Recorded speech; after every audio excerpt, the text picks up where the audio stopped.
I'm Whitney. I'm Mindy. And I'm Deb. We're three best friends who love nerdy things. Well, some people think we're nerdy, but we think we're pretty awesome. This is Our Nerdiest Thing.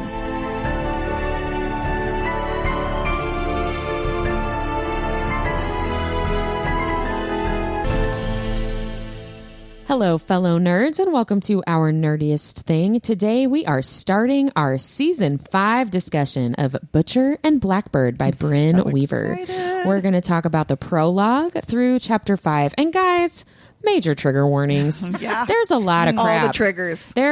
Just look it up. Look, the book has a trigger list. Like, there's no like way a for page us worth of triggers. Yeah, like we can't talk about the book without talking about the triggers. So just look at it and listen with care and take care of yourself. And if you need to fast forward or skip some episodes, that's okay with us. But don't skip all of them. And if you're not going to listen to our read along, listen to our Tuesday episodes. Yeah. Yes. So let's get into it. Deb, will you please tell all of our listeners about our nerdiest cocktail? Yes, and I'll tell you too. Oh. Just so you know.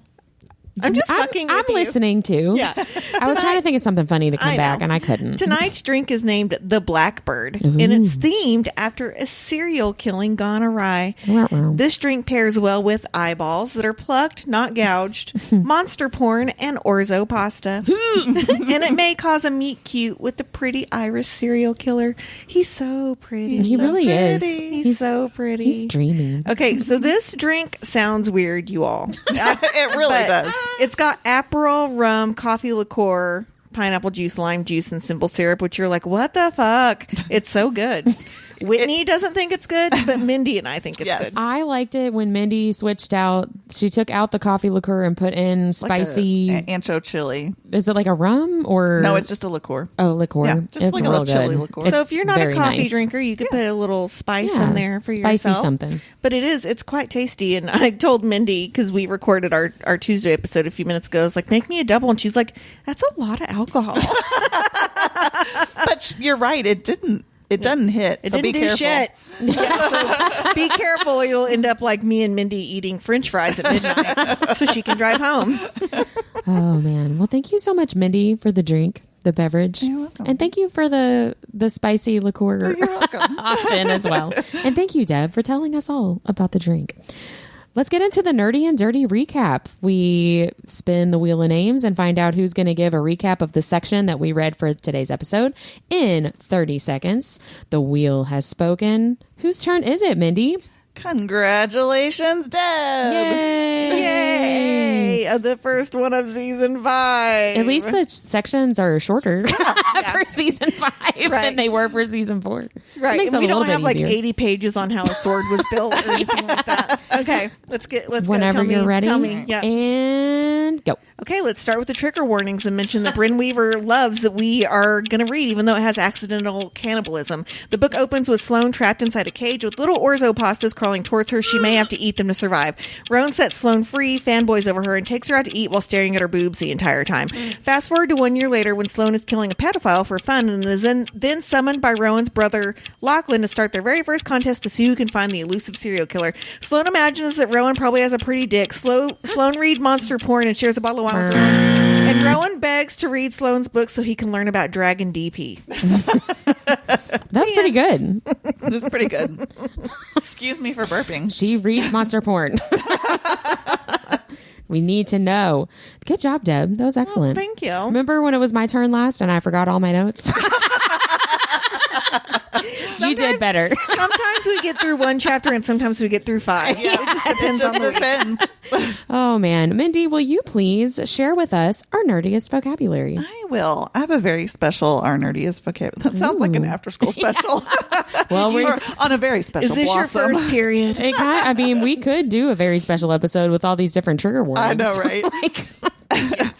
Rowan talks about his nicknames, and is like throwing him out there, and Sloane's acting like she's never heard of him, and I just think it's really funny.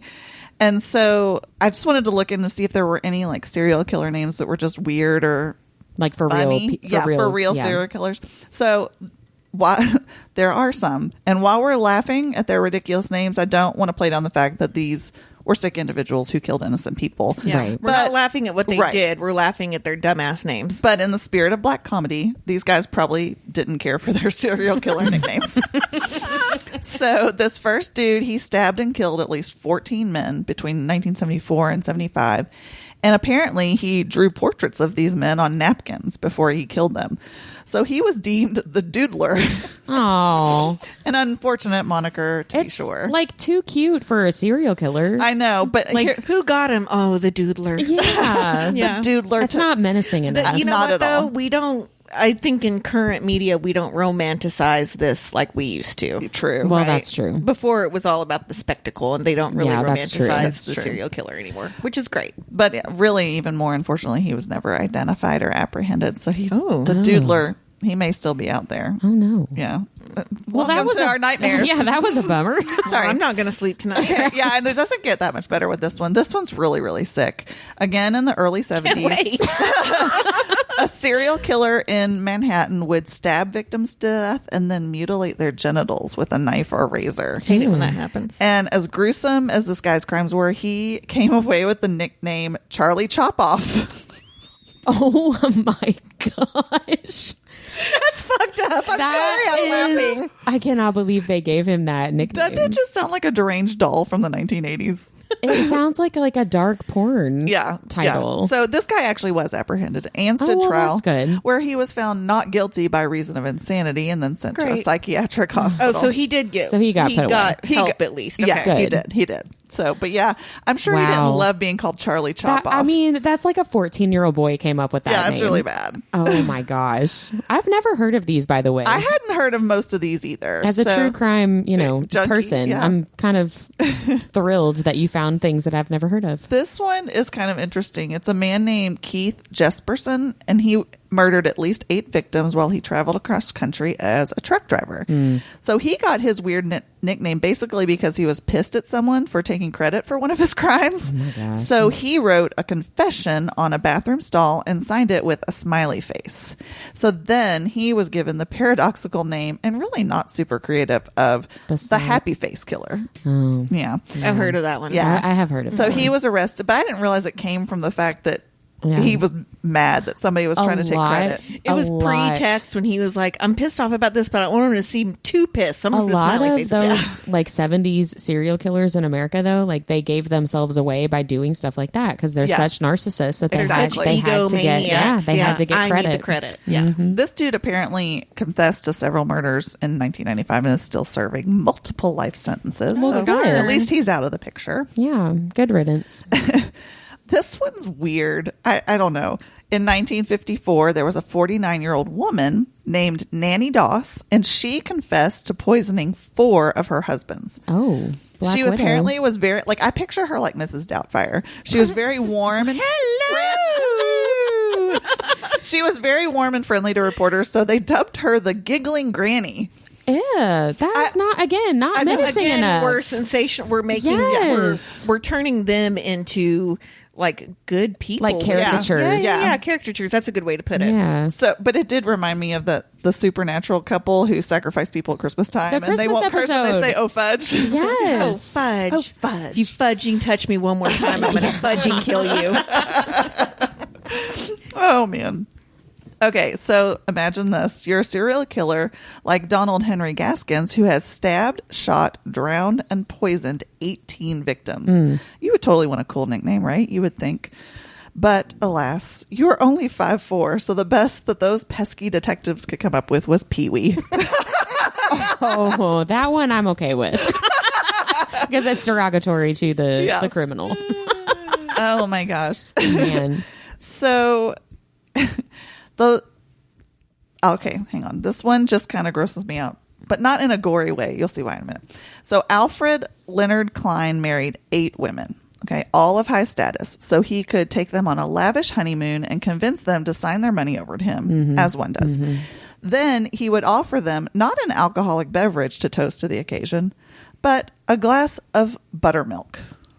If my husband on our honeymoon brought me buttermilk, I would be like, "We're Immediate done. annulment. We're done. Not even regular milk, buttermilk. Annulment. Like, who drinks The that? Like, basis I of don't- fraud.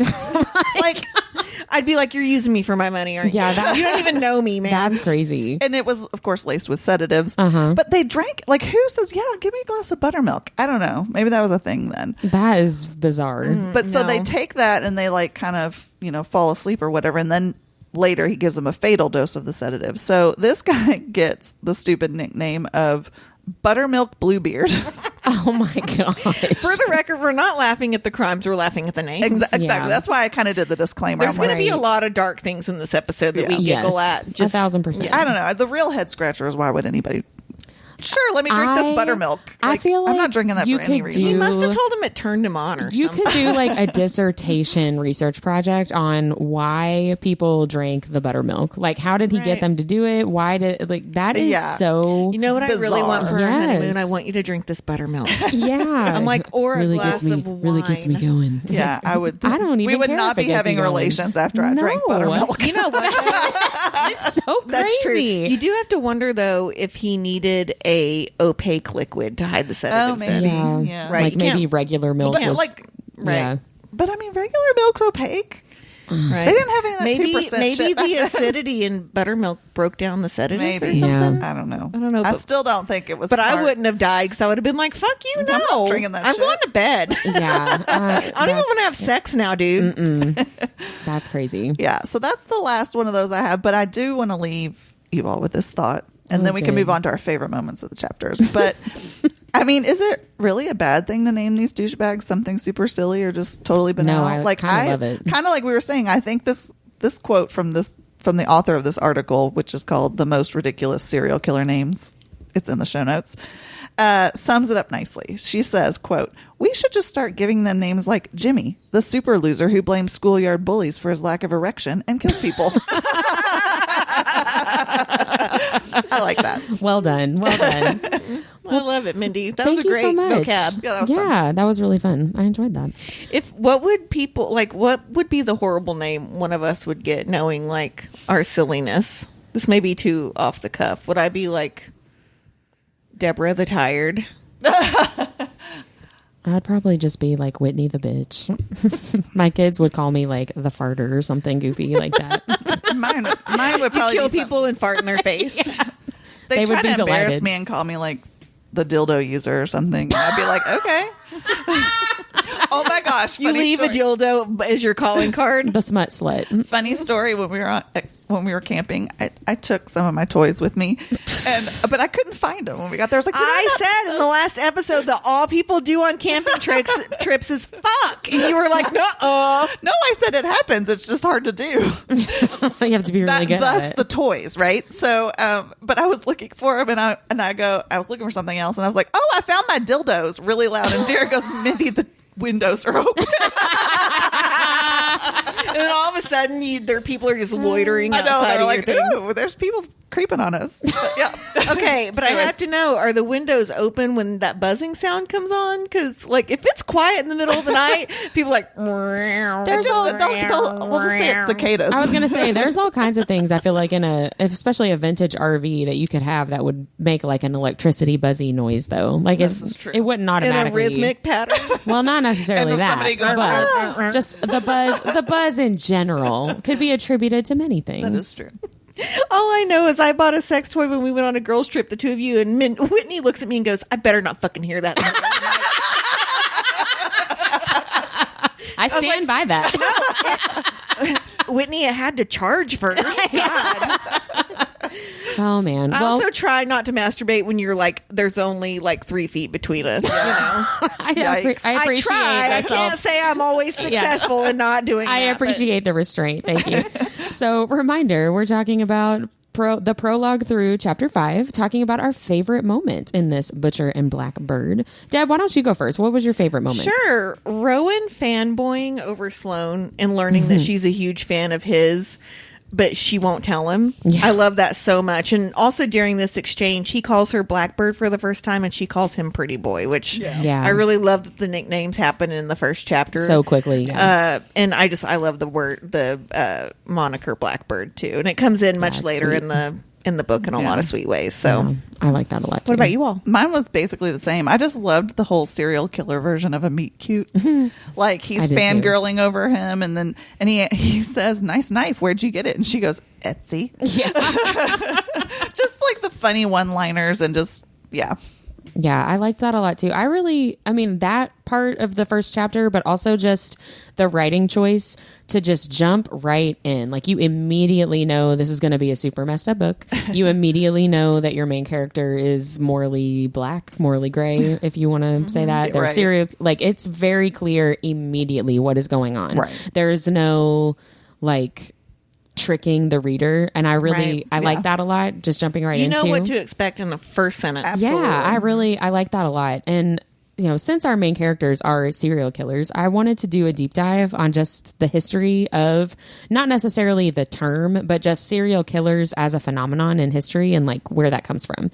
So longtime listeners will already know I'm very interested in true crime. I always have been. I love me a true crime podcast or a documentary. Those have been what I'm listening to, what I'm watching many times in our episodes.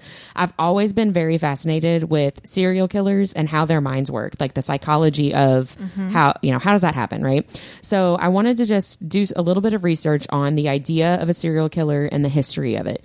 So before I get into it, and we've already said this a couple of times, and I just want to reiterate, we here at Our Nerdiest Thing, we are not interested in the glorification of real life serial killers, which is largely men perpetuating violence against women and children. We do not romanticize real life psychopaths. We are not romanticizing real life psychopaths or criminals. Butcher and Blackbird, Rowan and Sloane, they are fantasy characters for us, and our reactions to them and the events in this book are the same as our reactions to Feyre and Rhysand and the events in ACOTAR or any other fantasy world and fantasy characters. So I just want to make that super clear, especially recently on social media, book talk, there's been some romanticizing of literal serial killers like on trial for murder, and people talking about like how sexy or whatever they are. It's super, super gross. Like, this is fantasy. This book is fantasy for us. So this is completely removed from real life for what we're talking about and the things that we're discussing. So I just want to make that We have made very it clear a lot of times. If you don't understand, you're not listening. Right, exactly. So, first of all, it's easy for us Americans to think of serial killers as being from just a certain era in our own country's history, like the 1970s, which is how I largely think of it. But there have been documented serial killers over hundreds of years in world history. There are some very obscure serial killers that you've probably never heard of, like Elizabeth Bathory, who killed over 650 girls and women in the late 1500s and early 1600s. And also some very well-known serial killers like Jack the Ripper and Ted Bundy. So what does serial killer mean? Serial killer also could be called a serial murderer, although I don't think I've ever heard anybody say serial murder, but whatever. It's a person. doesn't roll off the tongue. I know, very right? well. It's a person who murders two or more people. Some resources or I'm trying to think. Sources. Some sources will say 3 or more people. The killings have to take place over a significant period of time with some time between the murders happening. Serial killers' psychological gratification is the motivation for the killings, and many serial murders involve sexual contact with the victims at different points during the murder process. So the United States FBI, they state that the motives of serial killers can include anger, thrill-seeking, financial gain, or attention seeking. Those are the basic motivations for these types of criminals. So from that definition, Sloane and Rowan, to me, would seem to fit the anger motivation best. They seem to be vigilante serial killers, right? They're choosing really bad people for their victims. So we can guess that anger towards those people for hurting others, breaking rules, an overall sense of justice maybe is their motive. They're both definitely highly organized, Sloane and Rowan are, in the way that they talk about researching, hunting their victims, as opposed to just randomly choosing somebody like they're doing with this competition. They normally have very specific targets for very specific reasons, right? That would be highly organized. So there's an entire criminology study of serial killers that came about in the 1970s and the 1980s because there were so freaking many active serial killers that the FBI and police needed a better way to investigate and solve these crimes. So Netflix actually has a great show called Mindhunters that only had a couple of seasons and then got canceled, but it's really People fantastic. loved that show. Yeah. It's so good. It's a fictionalized version of this process happening. It's so good. It's very, very interesting. It's So it's all set in fiction. It's not true crime. no, it's set in reality, but it's like a dramatized version of what actually happened. It follows basically two FBI agents who they went to prisons and interviewed serial killers. Oh, okay. Like they Interesting. interviewed different serial killers and talked to them about like their thought process and stuff. And they used that information to help create profiles for like, okay, here's an unsolved case, or here are murders happening in this city. According to like these guys that we talked to, here's the type of person that we're looking for. Right, It's right. really, Wow. really interesting. Also Criminal Minds, the show that was on for friggin' ever and now is being revived on like Paramount Oh, Plus really? or something. It is? Yes. It's like a whole new Criminal Minds evolution or something like That that. has not been off long enough for a revamp. Right? I feel like it hadn't been off for that And long. it was but so beloved. it's- They're not going to make it better. most of the same actors though are back on the show. It's really strange. But Right. Criminal Minds is another show that's based on this whole idea. They are studying serial criminals, serial killers. They're creating profiles, looking for these different suspects. So I just recommend those two shows if this is something that is up your alley.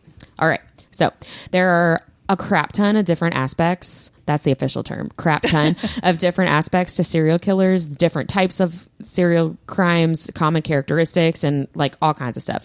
I'm not going to get into all that stuff because we're going to have a ton of opportunity as we read through this book series. But I did want to mention 3 things for this first episode to kind of set the scene. So first, one thing that I'm super fascinated by is called the McDonald Triad. And these are 3 common characteristics that many, more than half of serial killers exhibit before they become killers. And they're behaviors that can be predictors for future violent behaviors. So the 3 characteristics are wetting the bed past the age of 12, having a fascination with starting fires, and displaying sadistic behaviors, which those sadistic behaviors frequently show up in young children as animal torture That's what I was gonna say. before they become, focusing on people as their victims. So showing all 3 of these characteristics is a huge red flag, huge sign that there is something going on that needs to be addressed with a young child or a young adult. That is more than half of known serial killers in the last 75 years displayed this triad as children. Wow. Interesting. All 3. So that's one thing. The second thing I wanted to mention is the idea of this compulsion that serial killers feel to kill. They are compelled to kill. It's something that they feel that they can't fight / they choose not to. Sloane kind of mentions this at the beginning of chapter 3 when she talks about feeling the itch and how relief is harder to find with each kill. And according to Psychology Today, serial killers have a chronic and overwhelming need to commit murder that distinguishes them from people who kill one time because it serves other criminal interests. So that's interesting that you said that, because one of my questions was, don't you think Sloane is more of a serial killer than a vigilante, since she has like the craving to kill? That She is a said sign. she gets the shakes and stuff if she Yeah. doesn't kill, whereas Rowan, his are very premeditated and it's very vigilante, and he doesn't have to kill to feel better. Yeah. And she does. So I feel would like agree with that. makes her a little bit more of an actual Based- serial unaliver. Based on the evidence, I would agree with you. Yeah. And so last but not least, I wanted to talk about this idea of trophies. So Sloane mentions in the very beginning of the book when she's stuck in the cage, she thinks to herself, I just wanted to set my stage, take my trophy, and leave. Right at the very beginning of the book, she says that to herself. So I just wanted to explain what a trophy is for any listeners who may not know as much about this as me, because I'm a weirdo. So basically, a trophy is an item that a killer takes from a victim to keep after the fact, either as proof of their skill as a killer or as an item to help them relive the murder to fulfill that need between victims. And so this is something that you'll read, you know, if you read about a criminal being apprehended, they'll talk about finding evidence in their home, or sometimes there will be like a hole in the wall or something like that where there's just stuff, and it can be literally anything from the victim. John Wayne Gacy, a very famous serial killer here in America, kept things like a class ring from victims, while Jeffrey Dahmer kept body parts in his freezer. Those were his trophies, right? Well, and not so much in this book, but in Leather and Lark, we learn a lot about trophies. Yeah, trophies are a really big part of that. So, like I said before, there's a lot of rabbit holes that we could go down with this topic of serial killers. And between these two books that we're going to be talking about, I'm sure we will. But this is just an overview. It's a little bit of context to help with these main characters. And, you know, we can talk about more fun things now. But the book has a lot of trigger warnings, which is why we told you to check them at the beginning. So I am always super interested in this kind of thing, which I don't know. Sometimes that worries me about myself, that I'm so interested in true crime, but this is right on my alley. I think it is a healthy way to almost feel like an adrenaline rush learning about these things. Yeah. I think it's a healthy, because, you know, anthropologically speaking, we're not running from predators and doing all these things, right? So I think any type of risky behavior is filling that anthropological need for the adrenaline rush. My previous therapist too told me that she thinks my true crime focus is anxiety driven, because she's like, because this is very true. She says that subconsciously I think, well, let me just find out everything I can about what happened to these people, and then I just won't do those things, and then I'll be fine. Right? Like, let me find, how did all of this play out, and then I just won't do those things, and then I'll be safe. And I was like, yeah, I think you're right. That's honestly why I don't do it, for the same exact reason, because I'm like, well, shit, all I want to do is go to the park, and now I can't go to the park by myself. Like, you know what I mean? Like, it freaks me out on the other end, whereas for you feel like prepared. Yeah. Right? Yeah. Whereas, I mean, I always, like, when I'm somewhere by myself, I always have something in my hand where if someone attacks me, which is awful, because men don't have to do that. I know. But, you know. Yeah. Well, that was all of our favorite moments. So let's talk about our least favorite moments. I will go ahead, because mine is really gross. The stomach bursting open and the maggots coming out, that was really nasty. That's pretty gross. I could handle a lot of things. I was like, ugh! I had forgotten that happened. That was my least favorite. Sort of like mine. It's not really my least favorite moment. Just that Bryn Weaver's description of a putrid, rotting corpse was just a little too good. And like, I'm dial it back a little bit. And I'm like visualizing it, which I have actually seen a corpse before that has not been immediately, you know, anyways, I've seen one that's been there a while. And it's gross. Yeah. Yeah. So yeah, I agree. So I will say Bryn Weaver co-wrote a book with Trisha Wolfe, who we met at Less Than the Low Country last year, and I'm actually listening to her arc right now. But they wrote this book called Marrow, and it's all about these two serial unalivers who can cover it up because they work for a body farm as researchers. And her descriptions of the stuff in the body farm will make you like sick to your stomach. I mean, she's just really good. I was going to say, it's such good writing, but at what cost? Right. My lunch. So my least favorite moment was just Sloane's craving to kill. Like, we just talked about this. Like, what happened to you, girl?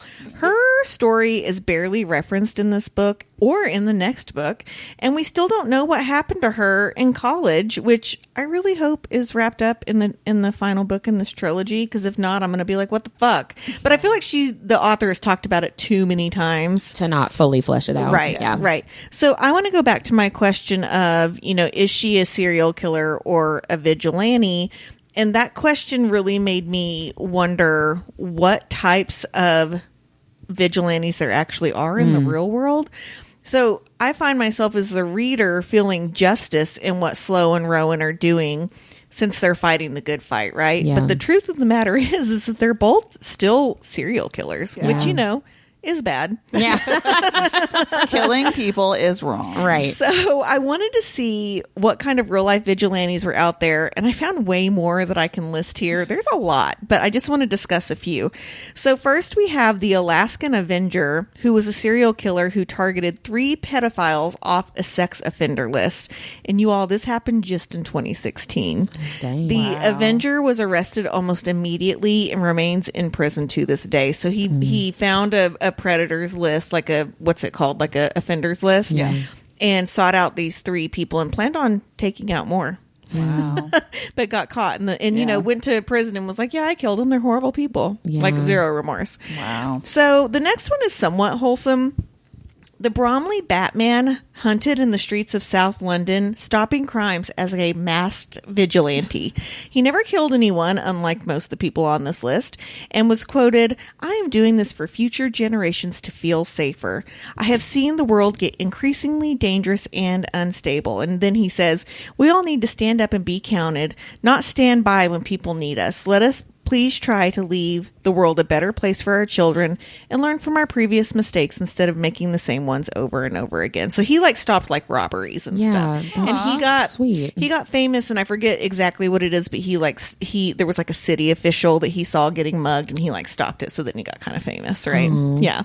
That's so really he's sweet. in I South imagine London. him going home to his wife and putting his slippers on and his sweater vest You're and watching the news. I did good today, babe. Right. Oh, I love So that. I'll give you one more feel good one before we get to the real grit in this list. And this person's name is Phoenix Jones. Phoenix is an American real-life superhero and mixed martial artist. Initially wearing a ski mask to intervene in a public assault, he later developed a full costume and adopted Phoenix Jones as his pseudonym. From 2011 until the dissolution of this character in 2014, he was the leader of the Rain Stop Superhero Movement, a Seattle, Washington-based citizen patrol group that described themselves as a crime prevention brigade. And Jones says the best way to prevent getting mistaken for a criminal by the police is to wear a super suit. That's awesome. Okay, so most vigilantes are a part of a group. Yeah. Much like we see Sloane and Rowan pair up, right? So these groups are generally known as death squads, which are armed paramilitary groups formed to kill a particular set of people. So that's what we're going to get into. Let's start with Flores, I'm going to say this wrong and I'm really sorry. Floresvaldo de Oliveira, a.k.a. the Cabo Bruno, who was a former officer who he just started taking matters into his own hands. So he was targeting criminals from Sao Paulo's smaller suburbs and districts, and he shot and killed around 50 drug dealers, pimps, and thieves between 1982 and 1983. So in 1 year, 50 people. That is a lot. Whether he acted alone out of zealousness or he was a part of a police death squad has never been fully established. Oh, my. So they don't know if he was a part of a larger group or not. Next, we have the San Francisco Committee of Vigilance, which was formed in 1851 to combat a group of Australian immigrants who created what is called the Sydney Ducks Gang. The Sydney Ducks set San Francisco ablaze a couple of times and demanded protection money from shopkeepers in exchange for not being set on fire or assaulted in the future. Don't do that, you guys. Right. It reminds me a little bit of the Bonds That Tie. Yeah. What those guys are doing, Yeah. right? Of course, the San Francisco Committee of Vigilance was controversial, as some people seemed to be executed in retaliation instead of actually being involved with the Sydney Ducks, which is like when it was just like they're trying to stop this gang, they're like, oh, it's fine. But then they started to figure out they would hang people in the streets, essentially. So the next one is the Los Pepes. They were a real-life vigilante group who hunted down Pablo Escobar in Colombia in the 90s. They would hunt those affiliated with Escobar and, again, hang them in the streets, which I guess is just so people can see it. I don't know. Yeah. And finally, let's discuss the Sobra Negra, which is a death squad group that captured Southern California and Mexican gang members and sexually tortured them, often including the removal of their genitalia, hands, tongue, rectum, and teeth before they killed them. Jeez. And they would write things on their chests and leave them to be found so they could have messages like from their death squad. That's horrible. Yeah. So you had some people stopping Pablo Escobar. You have some people just being assholes. Mutilating genitals. Right. You have some people who are trying to stop pedophiles, but ultimately when it comes down to it, they were just mass murdering people. Right. Right. Except for the grandpa that went home and watched the news. Right, yeah. Except for, let me In tell our you, minds.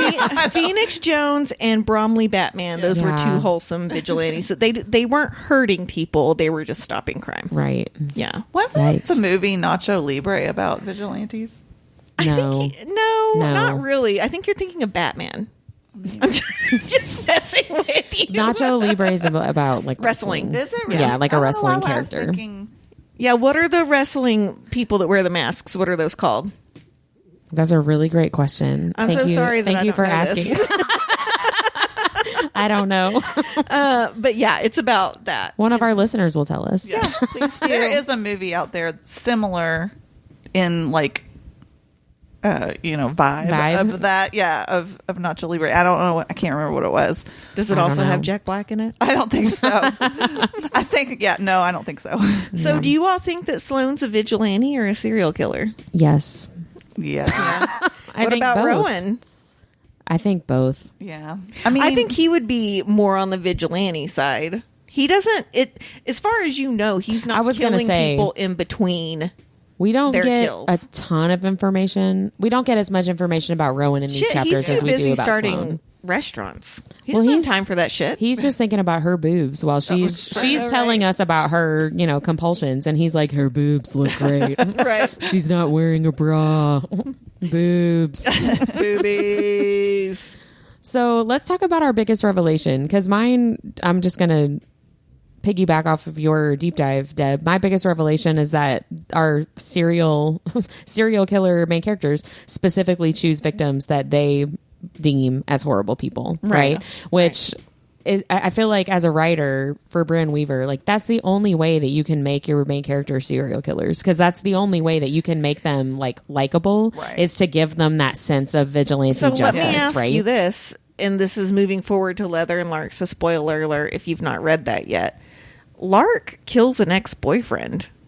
So did he do something big where she was like, now you deserve to die? Believe so. I think yeah. so. Yeah. Okay, Yeah, okay. I Because I believe was so. going to say, it didn't make me like her less. I don't fully remember, but I'm Right. pretty sure that there was We've only something. We've only happening. read that book once, friends. I know, right? I read this book 4 times. Yeah, give us a few weeks to get back Yeah, to that yeah. section. And then, speaking of Lark, my biggest revelation was I had totally forgotten that Lark knew about Sloane's extracurricular activities from the get-go. Like, for some reason, I was thinking there was some kind of reveal or she figured it out or something, but no, she already knows. yeah, that was one of the things, writing style, that I like, is in the similar way of like, let's just start the book in the middle of a murder. Let's, they have people that know their secret. We're not going to make that part of the story that there's a big reveal. That's something that's already happened in the past. Which I thought was refreshing. I really liked that a lot. Yeah, that was fun to read. So speaking of Sloane, she's in my biggest revelation as well, and it's that she plucks her victims' eyeballs and makes maps of the places where the serial killers have left their victims, or their victim locations, or where they've committed the crimes. Right. It doesn't really say. First, this takes some serious crafting skills, and second, it is a pretty cool calling card for Sloane. Yeah. Third, plucking eyeballs is hard. Apparently, you can pop an eye out of socket with your thumb, but it takes tons of force, and you still need a sharp object to sever the eye from the nerves. And there's also some instances of psychosis where someone, and this has happened 4 times, someone has popped their own eye out. Oh, God. But I'm going to save that for another episode. That sounds horrible. Yeah. Right. Yeah. So I mean, I No, think it's thank cool. Can't that- wait. I think it's cool that Sloane has like this skill, and then she makes little craft projects with it. But also that she's literally telling the FBI where these crimes have been committed, and the FBI is like, "There's eyes on a wire." Yeah. Yeah. Yeah. It shows her level of intelligence to be able to plot that out. Right. And pluck that out. Well, let's talk about spicy scenes. There's not really spice, But there's, some banter and some other stuff going on. What did you guys choose? I liked when Rowan gets a stiffy just from watching Sloane eat ribs. I wrote in my notes on that section, like, is that a thing where if you think somebody's she's hot, sucking something off a bone, you don't think a guy would get a boner? but from that's what I'm asking. That's my question. Like, is that a real thing? Because I feel like, Oh, for sure. for me, I would get distracted by the grossness If of you it. were eating ribs and sucking on the end of a bone, Robbie would be like, huh. Well, that's true. But Right. fair point. So speaking of Rowan, mine is whenever Sloane keeps thinking about how pretty his dick probably is. Because he's so pretty. Because he's so pretty. I bet everything's boy. pretty. Yeah, I really liked the flirting and the banter, especially at the diner. And then when they both get to the hotel in West Virginia at the end of this section, I really love that they're just very run of the mill romance underneath this like ridiculous, like, well, but they're serial killers. You know what I mean? Like this fantastical setup that they're serial killers. It's every rom-com trope. You know what I mean? Yeah. And I think that's fun to I read. stole this bottle of wine. Yeah, I think that's really fun to read. I really enjoyed that a lot. So I wrote the same romance tropes I love from a Tessa Bailey book underneath the guise of a serial killer. Yep. Who did you guys pick for your chapter MVP? I want to know who yours is first. Whit. Mine? I picked Rowan. I just find him very charming and endearing. He is the reason that I like the banter. I like the way that Bryn Weaver writes him and the way that he talks. And you can just tell without even Sloane telling you can just tell that he's really hot. Like he's got that BDE. Yeah, he knows. And he rescuing her from the cage at the beginning, which is very necessary for the story. And I felt like that was MVP, MVP moves there to rescue our main character and get the story going. I picked Rowan for all the same reasons, just for saving Sloane. He comes up with the whole contest idea, right? Yeah. Because he wants to see her again. Yeah, and then he's just hang out with her. Genuinely cute and sexy at the same time. Like, just I don't know. He's book boyfriend material. He really is. Aside from the serial killer aspect, we'll just pretend like that. Yeah. That's right. Gray. Right. So my chapter MVP was the orzo pasta. And I've never been a huge fan of this pasta, but much like seeing maggots in the Chinese noodles in the Lost Boys movie. Oh yeah. I don't know if I'll ever be able to eat orzo again. Yeah. But I do feel like calling the maggots orzo pastas was a great way for the author to describe Sloane's mental health in that moment. Yeah. And sets a hilarious tone for the entire book. Yeah. So because you're like, she's thinking about eating those magnets and she's trying to think of them as orzo pasta, and you like see this desperation in her. Yeah, she's been in there for a couple days. Yeah. Again, good writing. Yes. But at what cost? The lo mein and the orzos out for the rest of my life. No. Yeah. What about your favorite secondary character? My secondary's off the cuff too, so it's monster porn.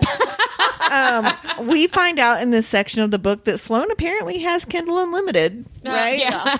She describes the MC of the book she's reading as the sentient dragon man has 2 dicks and he knows how to use them, a forked tongue too, and a very talented tail. And I just loved that. And if you've read the book, you know that there's jokes about this even through the end, which I It's an really ongoing enjoy. thing. Yeah, but I'm like, see, she reads monster porn. We can too. Yeah. She's just like us. Mindy, who was your favorite secondary Mine was character? Lachlan, because I love too. that he is just actively rooting for Sloane and calls his brother a loser. Yes, 100%. Yeah, I liked the eyeball spider lady. Like that's what he calls love that's what he that, calls yeah. her. That makes me laugh. And then he's like, well, what should I call her? And Rowan's like, fucking queen? I don't know. Yeah, not that. No, and I really love Lachlan because I've already read Leather and Lark. I love him. I wrote he is my favorite tortured soul. I just love him so much. But I love the eyeball spider lady. That made me laugh quite a bit. There are lots of quotable, funny things in this chapter. What did you guys choose for your favorite quotes? Go ahead, man. I have 3. Well, I said favorite quotes. Yeah. I knew you know who you're talking to. I have 2. It's fine. I loved, this was just a really quick one. I loved when Rowan said to Fionn eating a raw carrot, take a vitamin. You look like a douche. And then my last 2 are Sloane. So she says, to Rowan. Well, be prepared, pretty boy. My stomach has been eating nearby organs for the last 3 days, and I'm going to devour these fucking ribs in the most unladylike fashion possible. Yeah, I liked that a lot. Just too. very, very Sloane. You kind of get the idea of who she is from the get-go. And then when she says to Rowan, no boys allowed unless they have scales and a breeding kink. And then Rowan says, of all the times to forget my dinosaur onesie. Okay, so my favorite quote, I think, comes right after that, and it's when he says, come on, Sloane, I need some Dragon Man DP. He's just funny. Everything he says is He's funny. hilarious. I have two favorite quotes, one from Rowan and one from Lachlan. So Lachlan is the good luck eyeball spider lady. That made me laugh a lot. And then Rowan at the very beginning, pretty sure this is the first thing he says in the whole book. That's a shame. I bet I would love your wicked ways. Like that's how he's introduced. Hello. You just, he's hot without any description. He's got it, guys. He's got it, and he knows how to use it. And Was he in our BDE episode? I don't think we talked about him, did we? That was a gross oversight. That was a missed We're opportunity. We're going to go back and edit that in. Shame on us. Shame on all of us. So we've mentioned a few questions as we've been talking, but what are some questions that you guys have that need to be resolved? Because I talked about why did Sloane start killing predators? Like, what is her story? But my other question is it Finn or Finian, their other brother? Not Fionn. I'm sorry. Why did he move away? That was my question. What's his deal? He's an enigma. I have no idea what's going on there. It's like he was trying to get away from them, but he's still, like, there's still something about him, which the third book is about him. I was going to say, he's like a secret, like, body parts dealer or something. I don't know. Like, there's something going on there. Yeah. My big question, as somebody, who has read Leather and Lark, I really want to be able to take the time to find the overlap in the timelines between Leather and Lark and Butcher and Blackbird. And, for example, if you've read Leather and Lark, the very beginning of the book, Lachlan picks Lark up, not knowing who she is, not knowing Sloane yet, right? So, like, when Butcher and Blackbird starts and Rowan and Sloane meet, has Lachlan already picked up Lark? Or has that not happened yet? Remember, you know what I mean? They're real friendly at first, and then they become not. So I think he has, but then they figure it out. So, yeah, I think he's already picked her up. Like, that initial meeting has already happened. Yeah, but he just doesn't know that he's going to have a connection to her later on. Right. It's that kind of stuff that I would like to plot it all out, because we get some more information, very little, but some more information about Fionn in Leather and Lark too, which again, I'm like, when's that happening? So anyway, that's my whole thing with the timeline. Were there any other questions? I'm just looking forward to more banter from Rowan and Sloane. Yeah, me and too. I'm looking forward to more Lark. I'm really loving revisiting her after reading her story and, like you said, putting some puzzle pieces together. Yeah, me too, for sure. Yeah, I wrote continuing the witty banter. I really like the slow burn, and bring me the spice. Bring it on. What are you looking forward to, Deb?